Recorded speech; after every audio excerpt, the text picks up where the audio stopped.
Dear plus one Gamma students, good morning. Let us continue the 20th chapter in plus one Gamma's International Finance. பன்னாட்டு நிதி பாடத்தை தொடர்ந்து பார்க்க இருக்கிறோம்.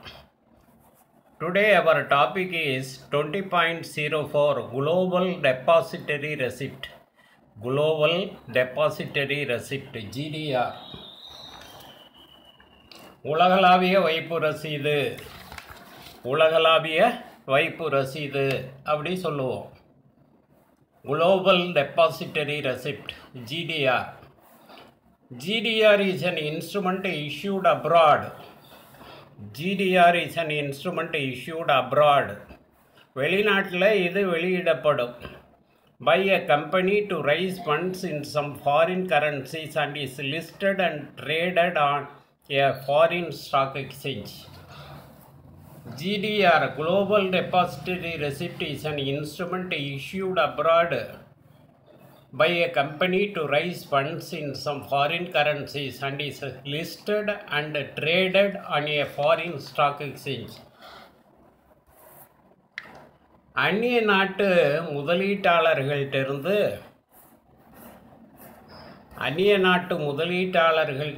நிதி திரட்டக்கூடிய நோக்கத்தோட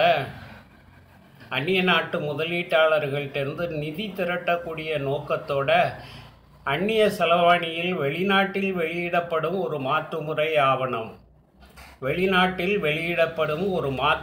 ஆவணம் உலகளாவிய வைப்பு ரசீது அப்படின்னு சொல்கிறோம். அமெரிக்கா தவிர்த்து பிற நாடுகளில் உள்ள வெளிநாட்டு பங்கு சந்தைகளில் பட்டியலிடப்பட்டு வர்த்தகம் செய்யப்படும். GDR is an instrument issued abroad by a company to raise funds in some foreign currencies and is listed and traded on a foreign stock exchange. அந்நிய நாட்டு முதலீட்டாளர்கள்ட்டிருந்து நிதி திரட்டக்கூடிய நோக்கத்தோட அந்நிய செலாவணியில்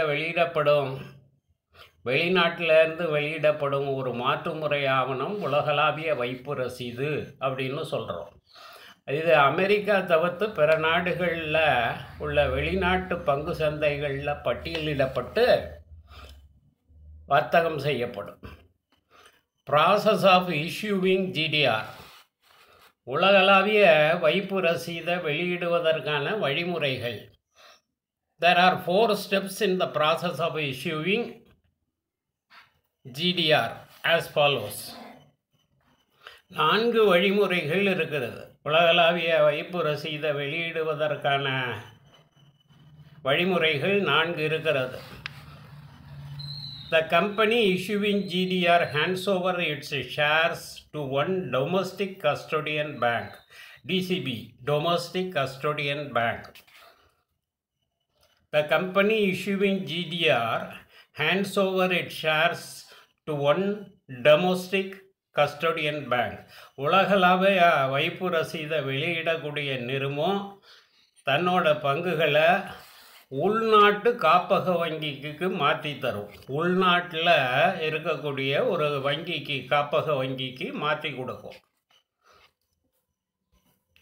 The DCB, Domestic Custodian Bank, requests the overseas depository bank situated in the foreign country for issuing it the shares as GDR. உள்நாட்டு காப்பக வங்கி அயல்நாட்டில் உள்ள வைப்பு வங்கிக்கு அயல்நாட்டில் உள்ள வைப்பு வங்கிக்கு உலகளாவிய வைப்பு ரசீதை வெளியிட வேண்டுகோள் விடுக்கும். The third one, the overseas depository bank. The overseas depository bank converts the shares shown in rupee into global depository receipt which are denominated in US dollars.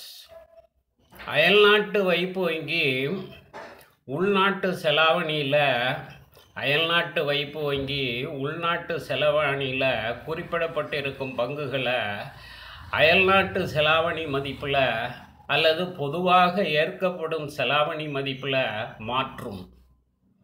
Finally overseas depository bank issues them to the intending investors. இறுதியாக இந்த அயல்நாட்டு வைப்பு வங்கி இந்த பங்குகளை விரும்பும் முதலீட்டாளர்களுக்கு விற்கும். Now let us see the features of GDR. உலகளாவிய வைப்பு ரசீதினுடைய சிறப்பு அம்சங்களை பார்க்க இருக்கிறோம். It is a negotiable instrument and can be traded freely like any other security. It is a negotiable instrument and can be traded freely like any security. இது மாற்றுமுறை ஆவணங்களை போல தடையின்றி வியாபாரம் செய்யப்படும் மாற்றுமுறை பிணையமாகும். இது மற்ற மாற்றுமுறை ஆவணங்களைப் போல தடையின்றி வியாபாரம் செய்யப்படும் மாற்றுமுறை ஆவணமாகும். Indian companies with sound financial tracks of 3 years are readily allowed to access the international finance markets through Global Deposit Receipt. However, clearances are required from the Foreign Investment Promotion Board, FIPB, and the Ministry of Finance. கடந்த 3 ஆண்டுகளாக வலுவான நிதி நிலையில் செயல்பட்டு வரக்கூடிய நிறுவனங்களுக்கு பன்னாட்டு உலகளாவிய வைப்பு ரசீது மூலம் நிதிச்சந்தையில் நுழைய அனுமதி தரப்படுகிறது. இருந்தாலும் இதை பெறுவதற்கு அந்த நிறுவனங்கள் என்ன செய்யணும்னா அந்நிய முதலீட்டு முன்னேற்ற வாரியத்துக்கிட்ட அப்புறம் அந்த அமைச்சகத்துக்கிட்ட தடையில்லா சான்றிதழை பெற வேண்டும். Global Depository Receipt are issued to the investors across the country. It is denominated in any acceptable freely convertible currency. உலகளாவிய வைப்பு ரசீதுகள் அனைத்துமே முதலீட்டாளர்களுக்கும் அவர்கள் நாட்டு செலாவணியில் அல்லது பொதுவாக ஏற்கப்படும் செலாவணியில் வெளியிடப்படும். Global Depository Receipt is denominated in foreign currency, but the underlying shares would be dominated in local currency of the issuer.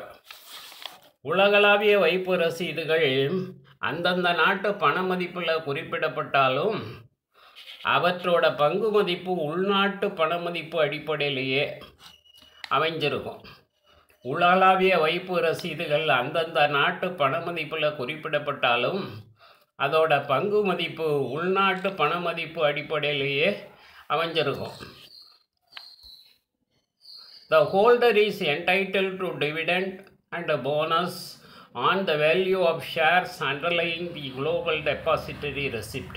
உலகளாவிய வைப்பு ரசீதை வச்சிருக்கிறவர் அதில் குறிப்பிடப்பட்ட பங்குகளுக்கு உரிய பங்காதாயம் அப்புறம் மேலூதியம் பெறுவதற்கு அவருக்கு உரிமை உண்டு. The investor can convert Global Depository Receipt into equity shares and sell the shares mentioned in the Global Depository Receipt through a local custodian. The provision can be used after 45 days from the date of issue.